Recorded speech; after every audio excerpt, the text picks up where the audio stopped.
This is Team Doughboys 12 coming at you with another brand new deck profile. I was reading some comments and saw that a very nice gentleman was asking me about what was my favorite deck, and I have two decks that are I really like to run. I like to run different variants of Guard Dragon, and I also really like playing Mystic Mine. Yeah, I know I'm one of those type of players. People, I guess, as you guess you could label it. But I have a Mystic Mine deck profile. It's how I like to play it. I have actually topped 2 locals with it, running this build, and it's actually I think it's pretty decent.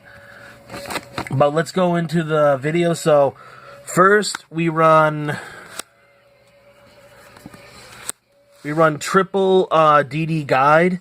This is a level 4 monster. It's back in the day. But what it does is that when it's normal summoned, I can change during my end phase. When it was normal summon, I can change the location. So in other words, I can give it to my opponent and it stays on my opponent's field. And the reason why I run this is because it automatically gives them a monster. So when I go Mystic Mine, they have a monster, so Mystic Mine doesn't get destroyed. And it's one way to immediately shut them down with Mystic Mine.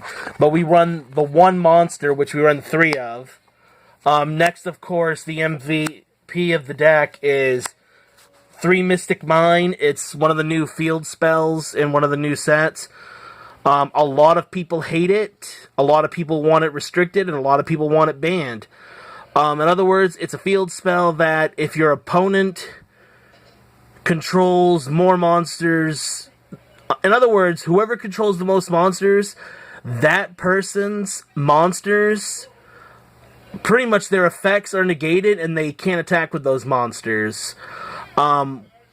If your opponent controls no monsters and you don't either, the card's destroyed. So say that I have 2 monsters on my field, my opponent has 1, then my stuff gets crapped on. But that's why I only run 3 monsters in my deck, and that's 3 DD Guide. So pretty much it's an automatic, my opponent's monsters are screwed. So we got those, of course. And then with the banned and restricted list being the way it is, we kind of changed the deck around. We run now 3 field barriers. This is a really good continuous spell. It allows you to protect your Mystic Mine. So even when, say your opponent gets rid of his monsters, which would then end up destroying Mystic Mine, field barrier negates the destruction of the field spell, since field barrier says that field spells cannot be destroyed by card effects. So that's why we run that in the deck. The next card we run, since they hit Terraforming and Metaverse, we run 3 Demise the Land. It's a quick play spell card. You know, you set it face down.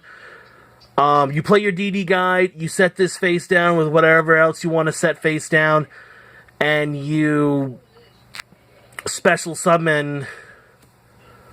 You can, when they special summon, you go bam, Demise the Land. You go grab your Mystic Mine, summon it to the field for free from the deck. And then one of my cool little tech cards, 3 Prohibition. In other words, we don't like spell and trap destruction, like Twin Twisters and crap like that. So automatically, even if I don't know what my opponent's playing, if I have a Prohibition, I will play it, and I will immediately name Twin Twisters. I've had games where I've had 2 of these on the field. One was for Twin Twisters, and another was for that trap card, the Heavy Storm Duster. So it's actually a really good card to play. Next, we're going to get into our draw cards. So, of course, you know, the 3 Pot of Duality. You look at the top 3 cards of your deck. choose one, shuffle the other two back into your deck, and you can't special summon for the rest of the turn. Then we run, of course, 3-card Demise. This is self-explanatory. It draws you cards. I think most people know what Card of Demise does. If not, just comment on the video if you don't know what it does, and I'll explain it for you. Next, most people run Pot of Extravagance. Well, like I said, I don't have them because they're very expensive, and a lot of people don't want to trade them. So I run 3 Shard of Greed. It's a card it's a continuous spell that... So in other words, you have to wait 2 turns, because you have to do... Every draw phase, you put a counter on it. So you need a maximum of 2 turns. So when you play this, it gets... Your next turn, it gets a counter on it. Then your next turn, it gets another counter. Once it has 2, you can sacrifice it to draw 2 cards. It is slower than Pot of Extravagance, but I like it, and it's actually worked surprisingly. Your win strategy. The win strategy for this deck is double Wave Motion Cannon and the 1 final countdown. This is your win strategy, and this is how you win the deck. Wave Motion Cannon. Every standby phase gets a counter. You can sacrifice the card, and it does 1,000 damage for every counter on it. And then, of course, final countdown.